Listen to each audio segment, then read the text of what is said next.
Hello and welcome to the walk-off, everybody. It is a Monday morning mailbag on a Tuesday afternoon. I'm Scott Belford, joined by the best co-host in the biz, Adam Mack. We are literally 10 days away from Baseball Town in Dunedin, Florida. It's going to be at Woodwright Brewing during spring training. I'm really excited about this, Adam, because I have confirmation from all of the guests that they're going to be there, Nice. which is always a very nerve-wracking thing when I put these shows together because these are guys doing this out of the goodness of their heart. They're normally playing baseball or they're writing articles and stories and doing the media stuff, but it all looks like it's come together. So, if you are going to be in spring training at Dunedin, March 6th. That's Thursday. So a week from Thursday. 9 days away, I guess. I just am not good at math, but there you go.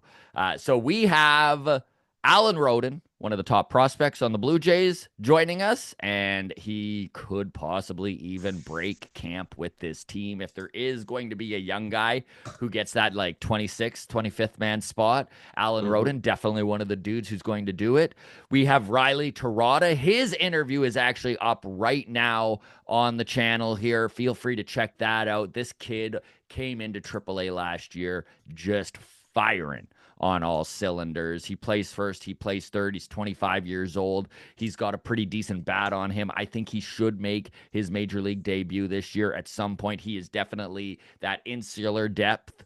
If they need a third baseman or a first baseman, knock on all the wood that that's not the case. And then we also have, he's recovering from Tommy John surgery right now, but Chad Dallas is coming down, friend of the show. His interview also up right now. Nice. And he really dove into the Tommy John experience, right? The rehab of it all, the mental side of it. Really good interview, but excited to have those three down. And then, as if that's not enough, after the player panel, we have from At the Letters, Ben Nicholson Smith joining us, and of course, MLB.com's Keegan Matheson, good friend of the show. And he's got his new book, The Franchise, coming out in June. Pre-orders available now. So $30 gets you into this. I will post the ticket link again if you are a Torontonian and you're not going to make spring training. Well, Baseball Town is back all summer long. I've got those locked in already at the Comedy Bar. First show starts April 17th. I will post all of the dates. So if you are coming to Toronto to see some games, maybe you can line it up with a Baseball Town and do it all in one. So again, there's the housekeeping and everything. My little promo for Baseball Town in Dunedin. Hope to see some of you folks out. And on that, let's get into mailbag. We do this every single Tuesday. And if not Tuesday, we definitely do it Wednesday. And if not Wednesday, at some We'll see point you we next do get a Tuesday. mailbag out. Exactly. We come through all of your interaction. You can always get a hold of us by reaching out on Twitter at Walk Off Podcast, Blue Sky, the Walk Off Podcast, Instagram, the Walk Off Podcast. And if you are a Patreon member, well, first of all, thank you so much for supporting the channel. That $4 automatically gets your questions and comments into the mailbag. It's the Patreon bump. You also get instant access to all of our interviews and shows and bonus content every Monday with MLB Mondays. Only $4 a month. We've got a couple new Patreon members. I I will have those names for you on Friday. I literally am not going to start trying to figure it out right now. But if you are new to Patreon, thank you so much. All right, let's dive in here, Adam. We're starting with Patreon.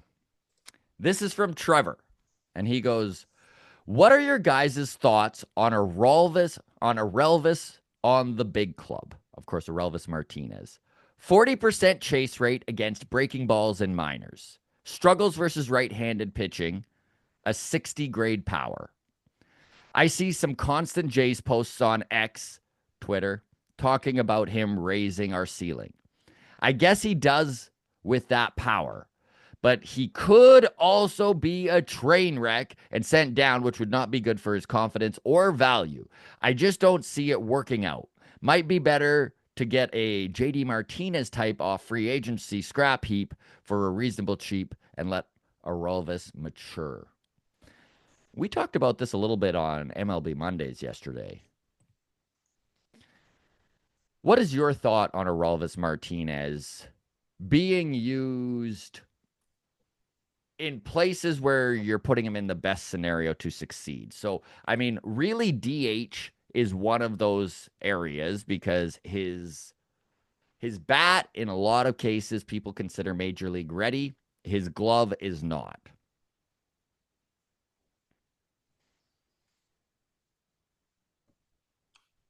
I mean,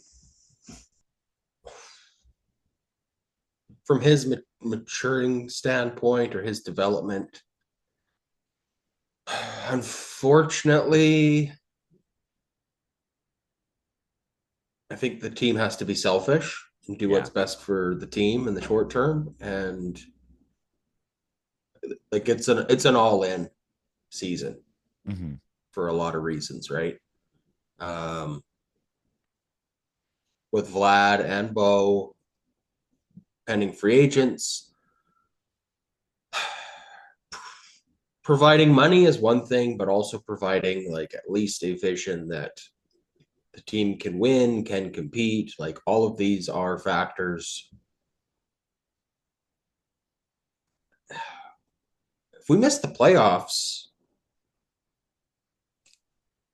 and Elvis doesn't play this year, like if we miss the playoffs by one game and we're like, wow, at least we didn't mess up Elvis Martinez personal development. Yeah. That's kind of where I'm at, right? Like, I kind of feel the same way, Adam, where if he can contribute in a positive way, I am all for Aurelvis being on this team. I don't really want to see him break out of camp. I'd much prefer him start in AAA and force his way onto this team. You know, there are options out there already that I think are more suited for what the Blue Jays are after. You know, like I'm talking like those 25, 26 man spots, you know, like Leo Jimenez probably going to get the option or the chance to be that roving infielder, right? That 26th man who can play numerous positions. I think Alan Roden has a shot at that fourth outfield spot. We'll see where Dalton Varsho is come the start of the season. Maybe like a Nathan Lucas is kind of that guy who's playing some center field for this team, Joey Loperfido. Like there are a lot of names I think that might be slightly ahead of Arolvis, and he's going to need to really show that he is hitting dingers again. Now, he looked good in his first two games of spring. He really has. And you know what? If he continues to do that, maybe he pushes the issue because this team really could use, as we're all aware, all the offense they can get. And one of the things that David Popkins, the new hitting coach, is really touted for is being able to keep bats hot in a platoon scenario.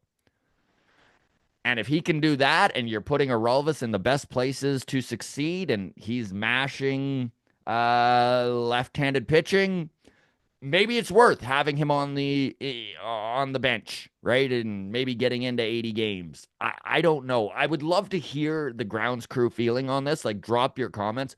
Where is everyone at on Elvis? Are you worried about his development? Or are you kind of like Adam and I, honestly, I feel like this is the year, right? If there's ever going to be a chance for this team to be competitive, and I don't know if they're there, but this is definitely what they're attempting to do. You know, the front office has been pretty clear about that. And there's so many question marks going into the future. Yeah, throw all the sand at the wall. If something sticks, great. And if we need to rebuild and pick up the pieces in 2026 and Aralvis needs to like start from scratch, I guess that's what we need to do. I don't know. the second part of that question, just as the example of JD Martinez, that does fit our recent track record with Brandon Belt and Yes, Justin Turner to go get a an aging bat and aging hope for the bat and best. hope for Yeah. the best. How do you feel about a JD Martinez as a, I for would be all example? I would be all for JD Martinez. Yeah. I think he'd fit in nicely here. I would love it if he could provide what Brandon Belt did and not Justin Turner, but I mean, you know, you never know, right? With these guys who are kind of at the end of their career, they either still have it or they don't. And the Jays don't really have that guy yet on this team. Although I guess you could make an argument Max Scherzer, who is getting his first start of the spring today. Yeah, I'd be all for JD Martinez. Grounds crew, what do you think? Drop your comments. JD Martinez, just for the record, 38 home runs, 45 home runs, 43 home runs, 36 home runs, and 33 home runs. Those are his 5 best seasons in 14 years. So obviously has power in his bat, but also Where was he at last year? Did he last year over was 20? 120 games played. He got 16 home runs, 16 home runs a and used. 0.5 WAR as a DH. Yeah. So the OPS plus 106, not the best, although he is only one season removed from a 33 home run campaign as a 35-year-old Right. with an OPS plus of 136. Mind you, that was as a piece in a stacked LA Dodgers lineup. So Mm-hmm. does he have another 30 home run season in him? I'd be skeptical. Yeah.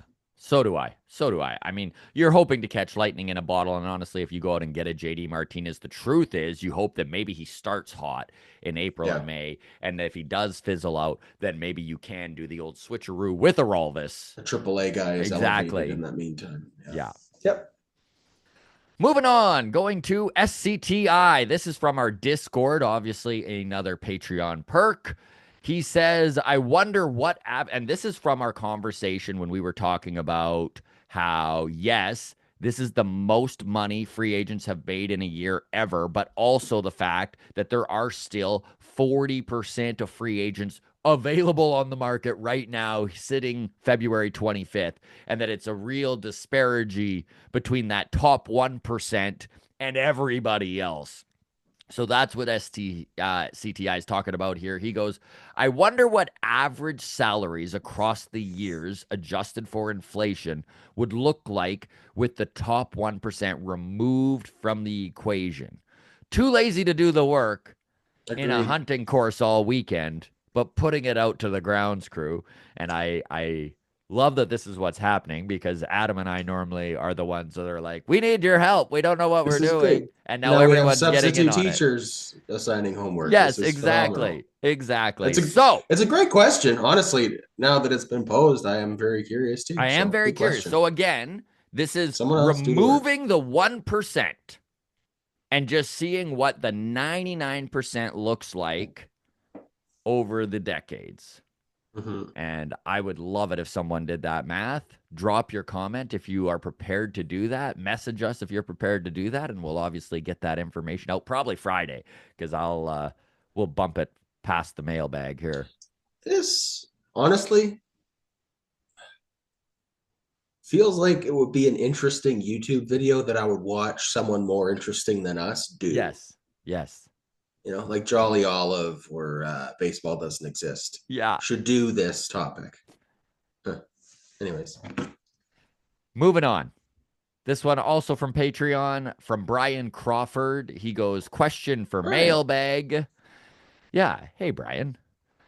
Question for mailbag. Now that we know Vladdy is going to free agency, does missing out on Pete Alonso and trading Spencer Horwitz sting more? Who will be our first baseman of the future? George Springer. Yeah.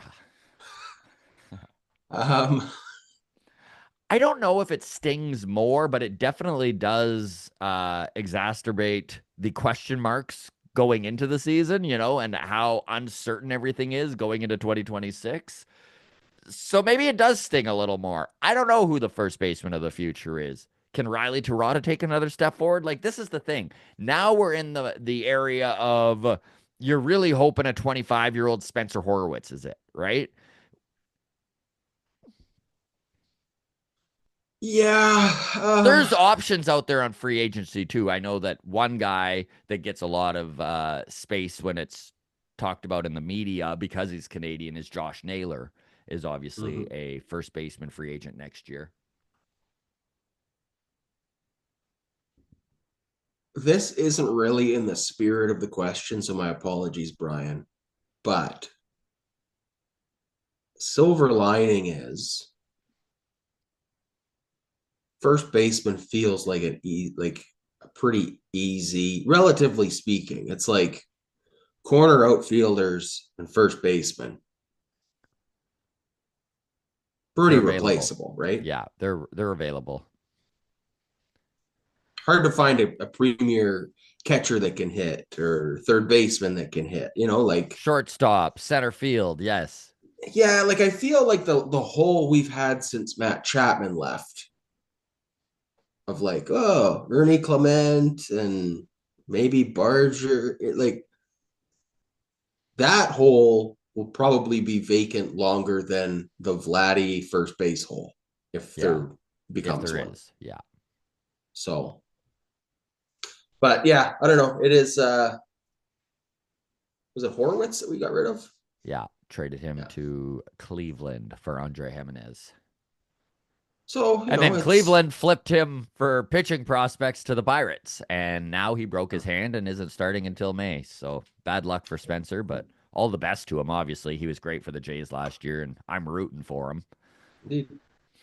Yeah, drop your comments about that first base question too, because it is a really good question. I don't think Vlad is necessarily gone yet, but he's definitely going to the open market, and we're going to see what everyone thinks his value's at. Is it below what Toronto thinks, or is the Blue Jays going to get a second kick at the can here? Right? Like, are they going to be allotted the final bid, which is what Judge did for the Yankees?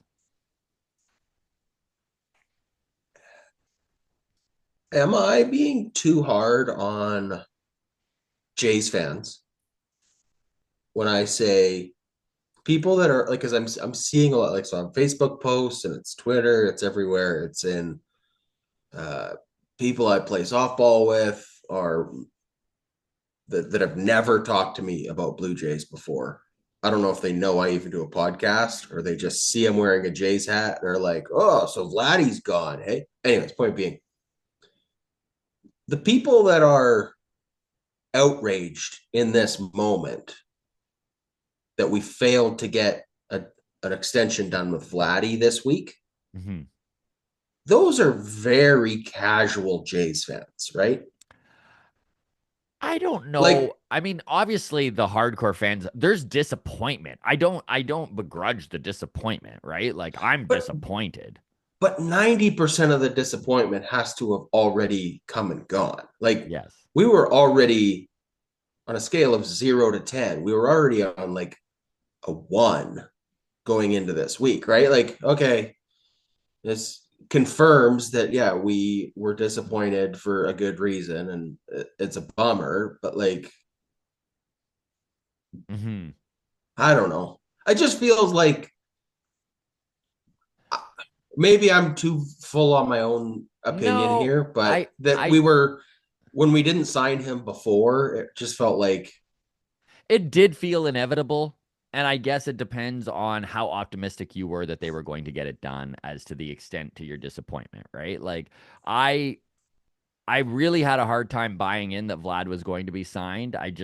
He knows the business of baseball so well and coming off such a huge season. I think the window to sign him was to overpay for him in 2021. And this is a yeah, front office probably. that refuses to do that, right? So, I mean, yeah, had they overpaid for him in 2021, we'd be laughing right now as we're sitting there being like, we got Vlad for $250 million or $300 million. That's amazing. But, um, Yeah, indeed. now they're in a precarious spot where yeah, he's just going to go to the highest bidder, and I don't think he's going to give any sort of discount for Toronto. I hope that he gives the Jays the final kick at the can, right? Like, will they match whatever offers out there? I do hope that he has that in him. And I mean, who knows? Maybe he doesn't want to be here. Um, just to walk myself back from the judgmental edge of calling everybody a casual fan, Yes. I just want to point out my own shortcomings here. Uh, I'm a hockey guy at heart, love hockey. Um, about a month ago, a player was traded in the NHL. I was like doing the score clock for my kid's game, and the dad next to me like read out the tweet as it was happening that this Mikko Rantanen was traded, Yeah. and I had no idea who it was. I guess he's like one of the top guys in the league. I Yes. still don't know, but I Yeah. just taking his word for it was like the Leon Draisaitl of the Colorado Avalanche. And he was traded. So this was like huge news. And I was like, I'd never heard of him.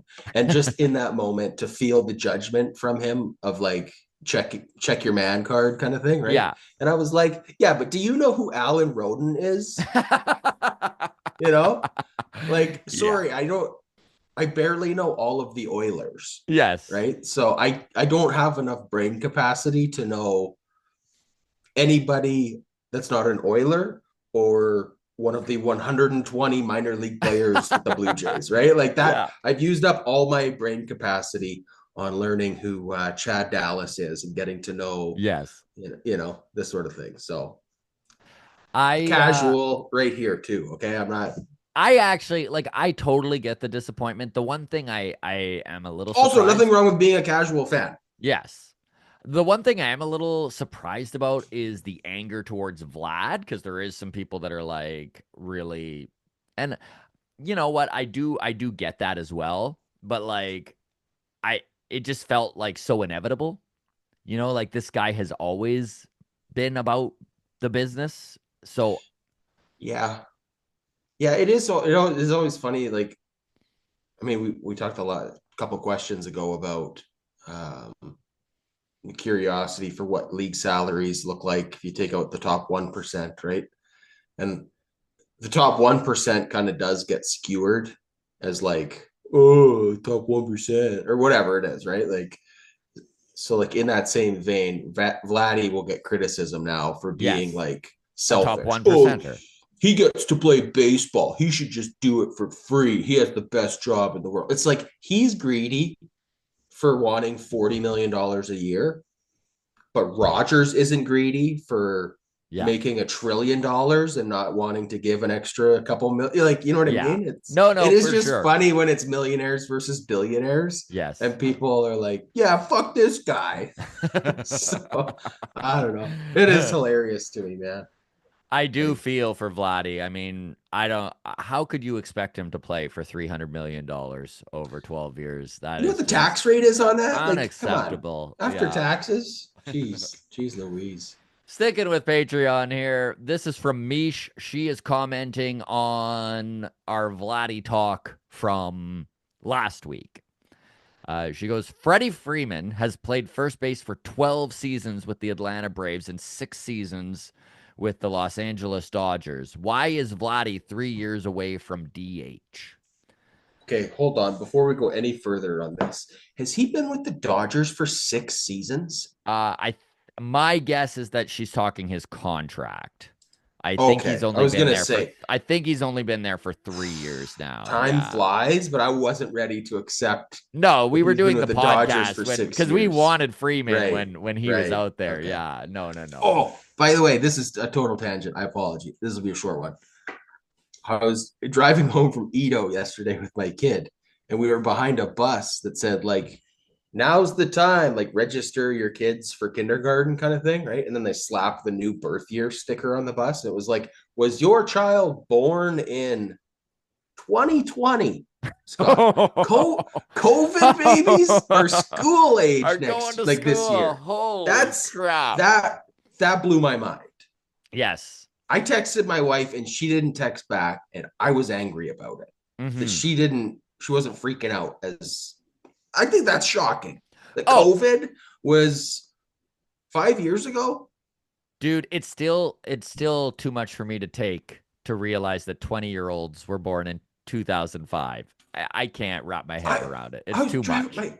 my kid was like couldn't get it either. She's 14, and I'm trying to explain. Like I'm like you don't understand how crazy COVID was. Like you Yeah. barely lived through it. I'm like, Yeah. they were putting police crime scene tape on playgrounds. You couldn't Yeah. go to a swing set without your neighbors calling the cops on you. Yeah. Like, are you trying to kill grandma? They would Yeah. say if you were at the playground. It was 5 years ago.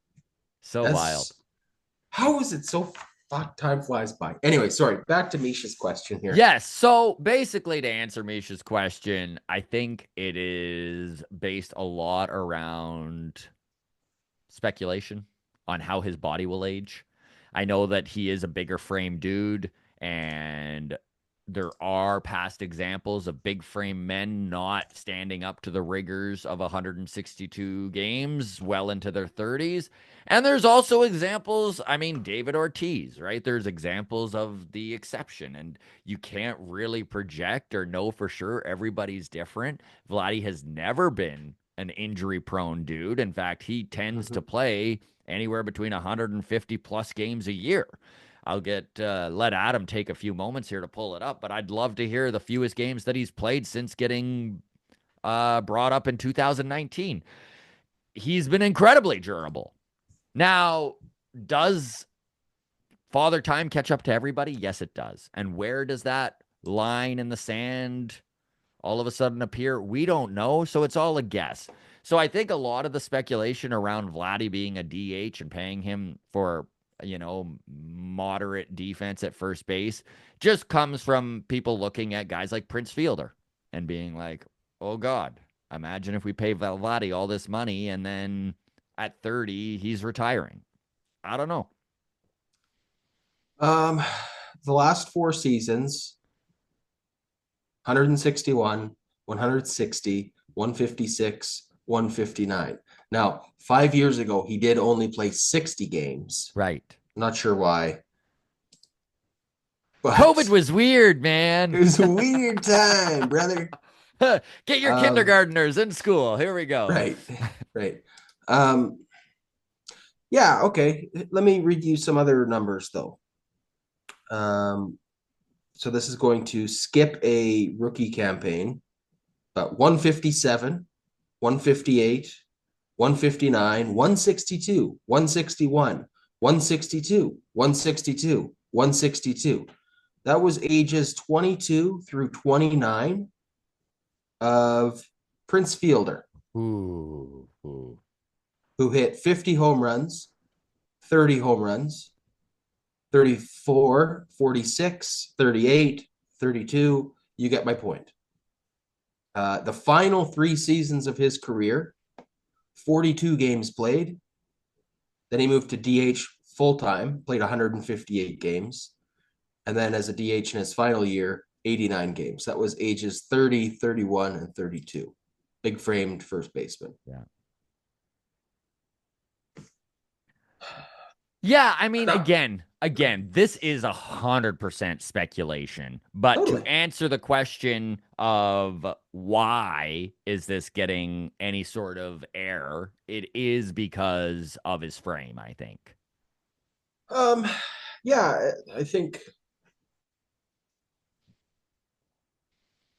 I'm sure in negotiations he points to a guy like Freddie Freeman.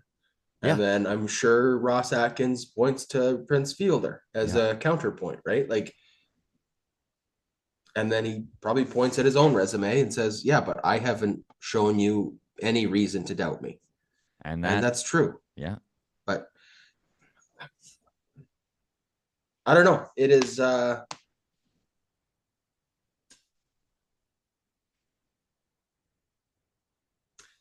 don't know. It's Yeah, it's a risk. This is the thing, right? And this is why Vladdy hasn't been signed, is that the rumors are he wanted $585 million, which would take him right through to age, I think it was for 13 years. I'd need to double check the actual it number take of like the term. 39 or something. Yeah, it takes him to 38, 39, right?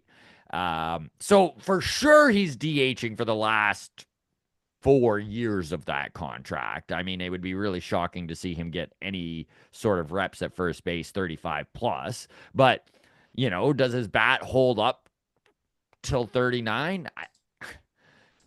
I don't know. How often does that happen? Not all that often. I I guess for me too, when I talk about Vladdy being a DH, it is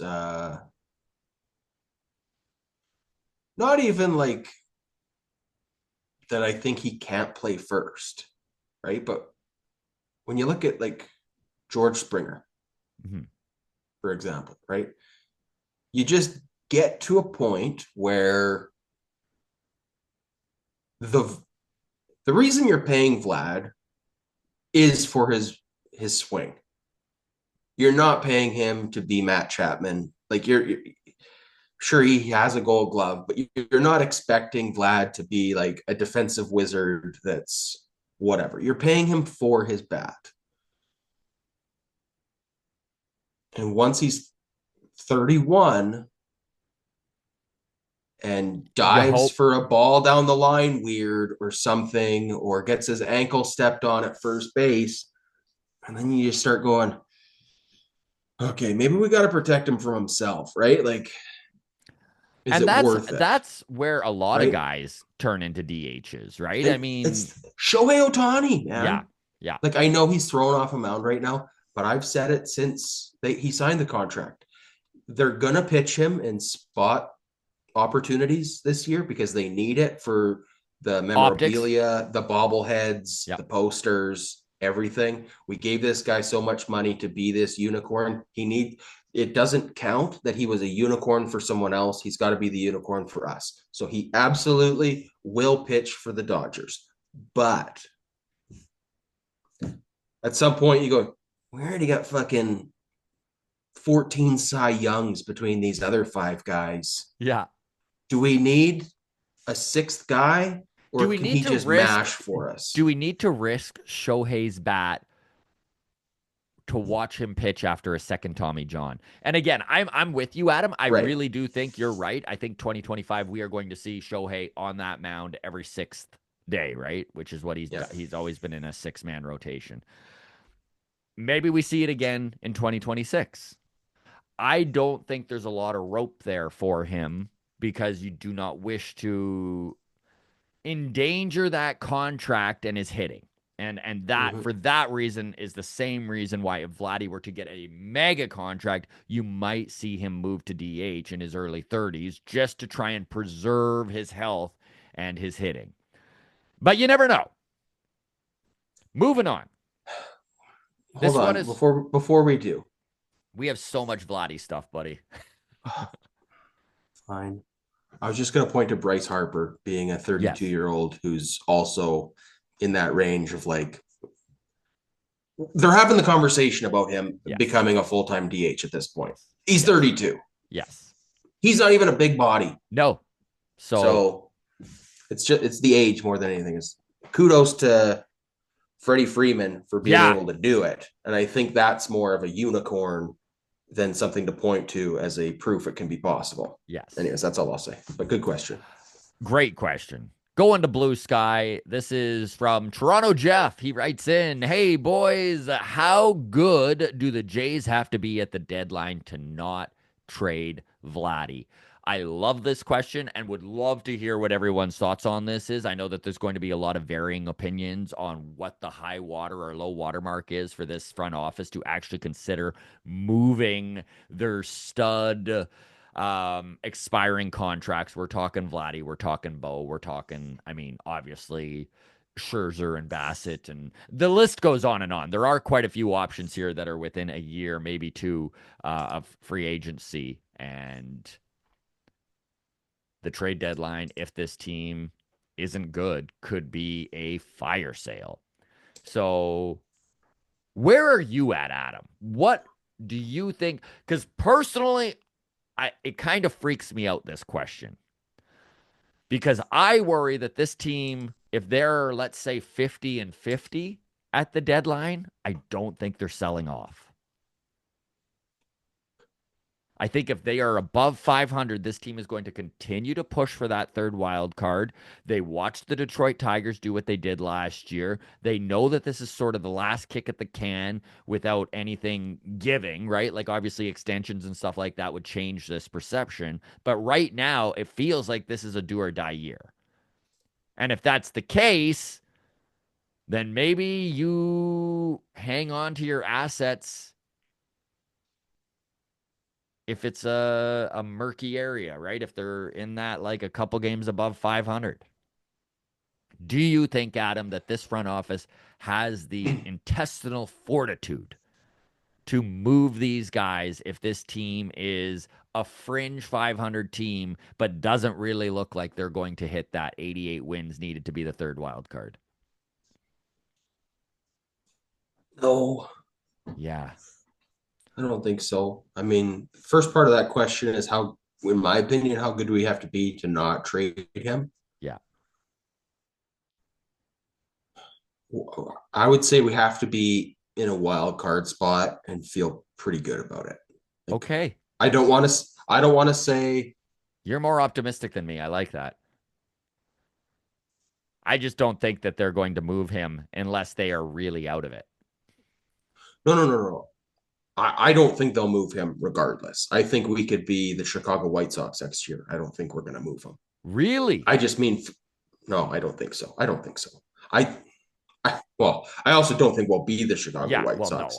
I do think worst case scenario, we are close enough to sniff at a playoff spot where this front office is in such denial and is yeah. so delusional, as they've proven to be, Yes.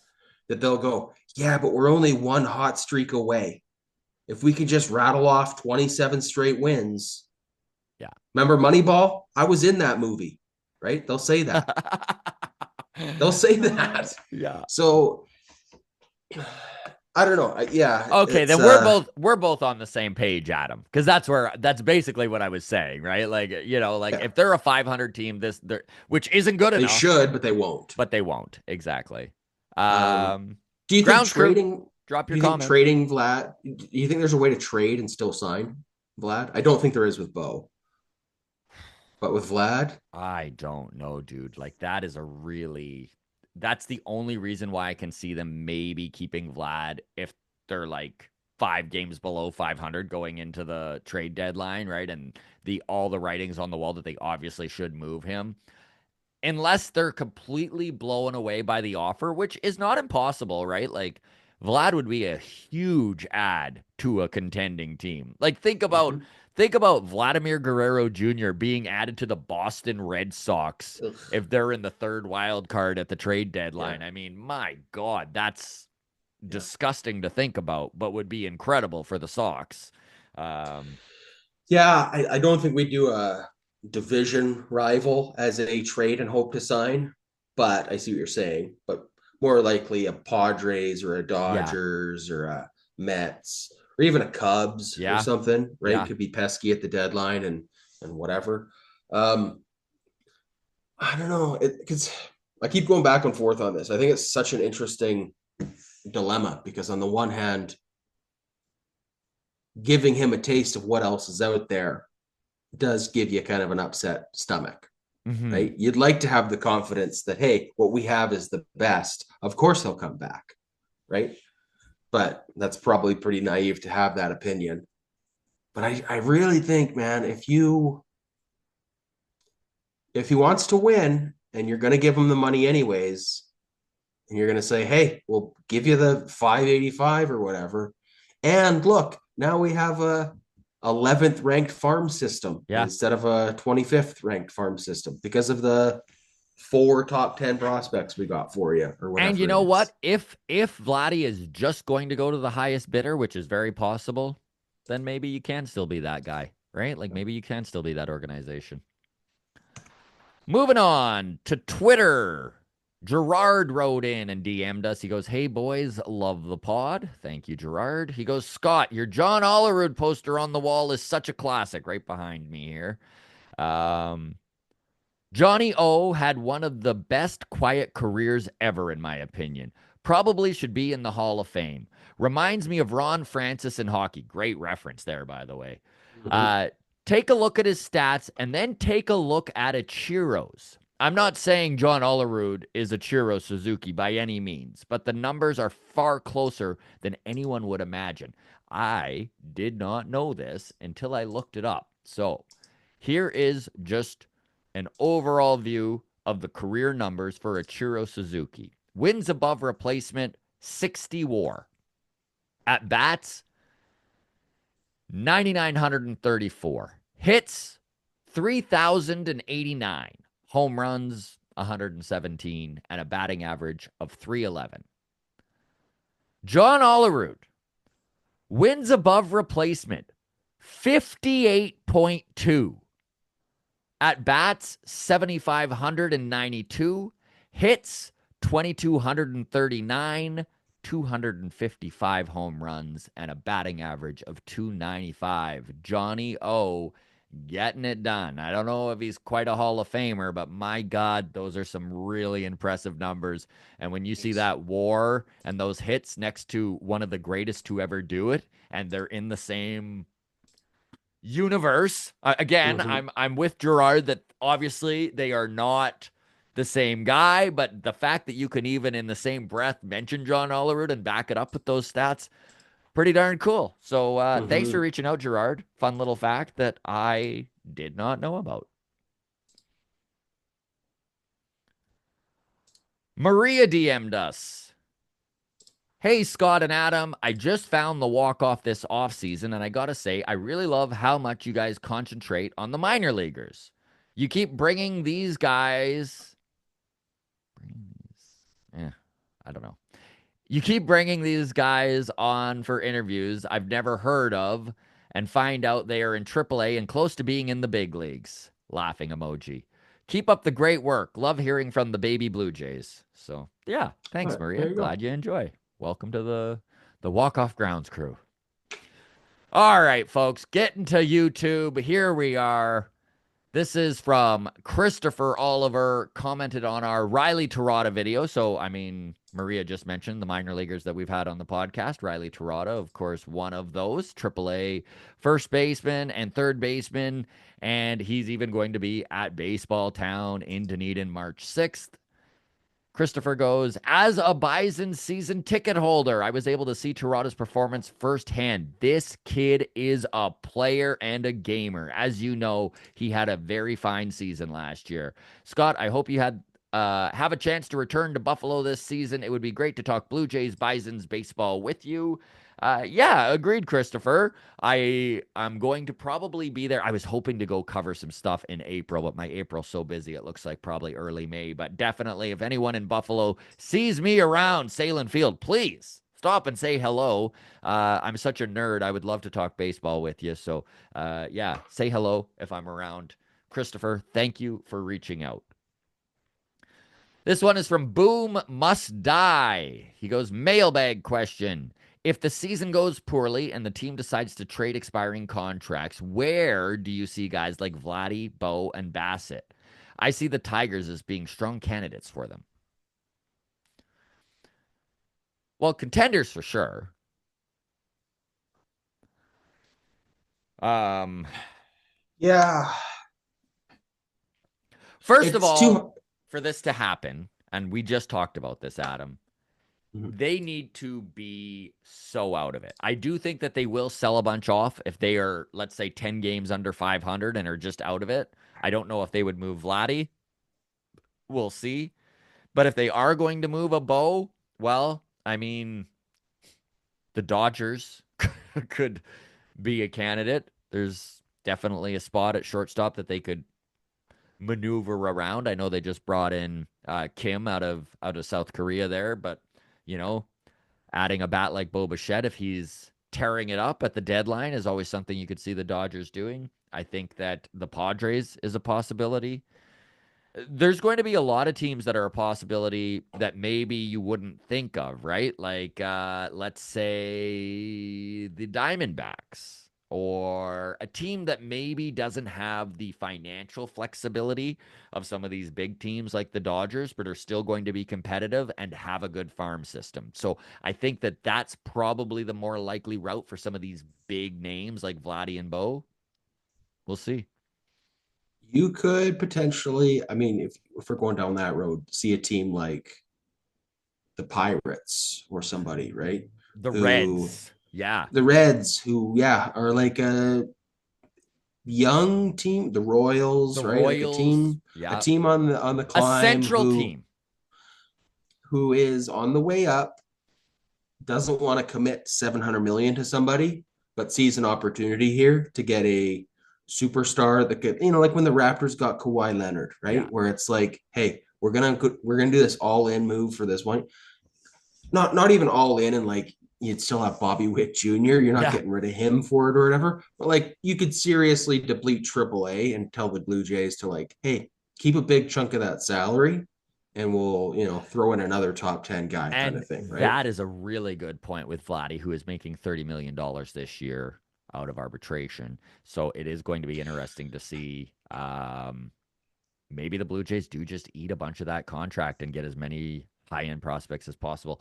But I don't even like Here's the talking thing. about this, honestly. Like, I Here's the still thing. do wish this team to win. Like, 30 million this year by mid-season, by the trade deadline, 15 will have already been paid out. eat 10 of it.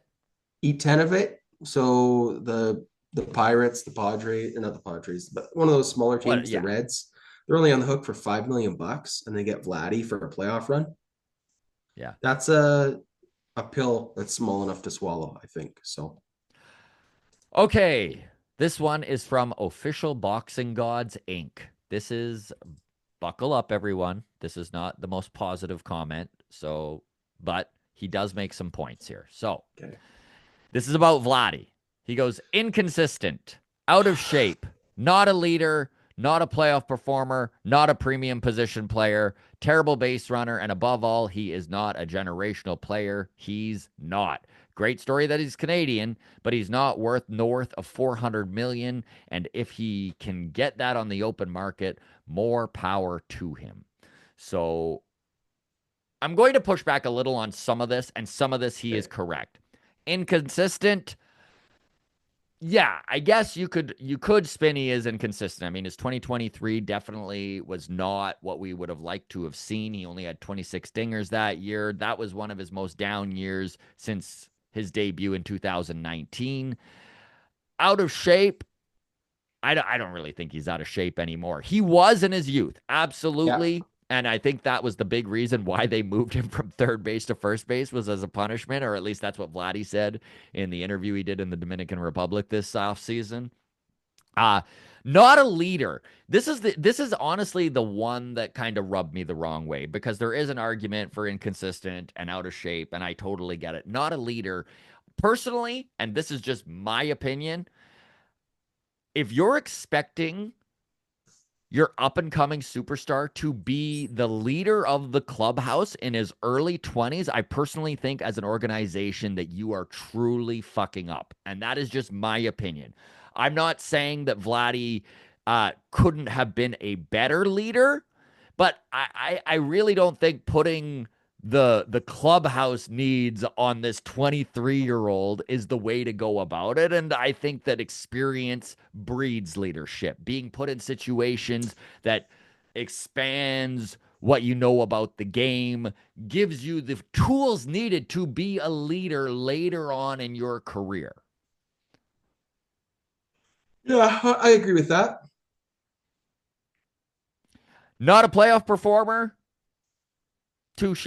Now, this team is sucked in the playoffs. I don't know if that's all on Vladdy. In fact, I feel strongly it's not all on Vladdy. But Uh, um, Postseason numbers I've got pulled up here: six total postseason games, 25 plate appearances. So keep that in mind yeah, for your sample size. super small sample size. Uh, Three hits, one double, zero home runs, Yeah.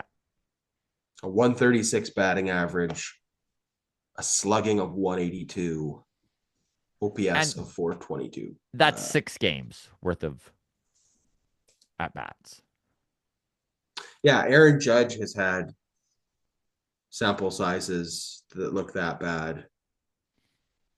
over far more ABs. I was going to say twice every postseason for the Yeah. last 5 years. He does Yeah. that. So And then he goes, not a premium position player. Yeah, first base is probably, and I mean, this is not news to Toronto fans or anyone who has heard all the rumors about Vladimir Guerrero Jr. Obviously, first base is not a premium position, and you tend to see these mega contracts handed out to third basemen and shortstops. So yeah, that holds water. Terrible base runner. He has been absolutely horrible on the bases. Really tough to argue that. Not a generational player. I'd say that is still to be determined. Really tough to. I agree at this point. 25 years old. The track record not generational. it also hasn't been horrible, right? Like he's had two mega huge years and then sandwiched between two moderate years. Uh Great story, he's Canadian. I mean, I don't know. I guess that's less relevant to me, but it is nice that he is from, born in Montreal and that he has vocalized he wants to stay in Toronto. Whether that's true or not, he's definitely saying the right things. And then if he can get that money on the open market, all the power to him. And I feel that way too. So, you know what? Official boxing gods, appreciate the comment. And I totally get where you're coming from. I agree with some of those points, disagree with some of them. Feel free to drop your comments, folks, and let us know where you're at on Vladimir Guerrero Jr. Is he the guy? Should they pay the money for this dude? That's kind of been the theme of this show is Vladdy questions. We're gonna wrap up with one last question from YouTube. This is from Scott Morrow, and he goes, "Until I see what exactly Vlad wanted, I will stay out of this discussion. It's a very real possibility that he was asking for what Ortiz mentioned, which again was, I think, 13 years, 585 million, Mm-hmm. which is not a number the Jays should even consider. If Vlad puts up another elite season, maybe then we consider it, but he has yet to have back-to-back elite seasons, and that's kind of going back to official boxing gods comments about The inconsistency. inconsistency. Yeah. I agree with that comment, right? Because we do not know the numbers. And believe me, I want Vladimir Guerrero Jr. as a Toronto Blue Jays for his career. I really do. But there is a cost to value equation that does need to be taken into consideration here, obviously. And the last thing you want is to hamstring your organization for a decade with a Miguel Cabrera type of contract where you just pretty much, yeah, you've solidified your Hall of Famer, but on the other hand, you don't really have the funds to build the team you need Miguel around him. Cabrera. That's Yeah. such a good comparable. Yes. Miguel And Miggy, Cabrera. again, Hall of Famer. Like Miguel Cabrera, like incredible. So like this isn't Cabrera slander. I'm just saying there are Albert Pujols is another good example, right? With the Angel. I know bringing up the Angels is not a good example of anything a front office should be doing, but Yeah, Miguel Cabrera got MVP votes in all of his first 14 seasons in the big leagues, including two MVP wins as a 29 and a 30-year-old. Hit home run numbers 33, 33, 34, 37, 34, 38, 44, 44, 25, 18, 30. So, yeah, big slugger, a lot of bold on his baseball reference page, indicating he led a league in various offensive categories. Yeah, the numbers look really good until he's 33. And then from 34 till 40, mm-hmm. when they were still paying him, And that's 16 home runs, three home runs, 12, 10, 15, 5, 4. You know what his combined WAR was in his last 7 seasons as a big leaguer? no Negative. idea. Negative. Yeah. 0.9, or sorry, negative 0.9, plus 0.2, 0.0, 0.1, negative 0.6, negative 1.1, negative 0.4. Risky business. Now, they did have a lot of elite seasons out of him, but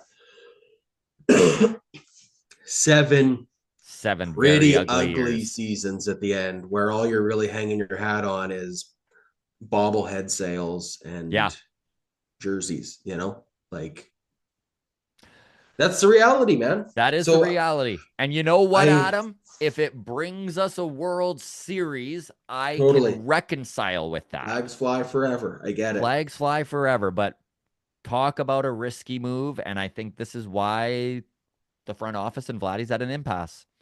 We'll Yep. see how this all plays out next year in free agency. And I know that this is not going to be the last time we talk about this because this is going to be the major Blue Jays talking point for the next 12 months. I hate it. Indeed. But Mm-hmm. here we are. All right, folks, that is Mailbag. Thank you so much to everyone who has followed along. Really appreciate your questions and comments. You can always reach out on Twitter at Walk Off Podcast, Blue Sky, the Walk Off Podcast, Instagram, the Walk Off Podcast. If you are a Patreon member, well, thank you very much. You automatically get your message into the mailbag.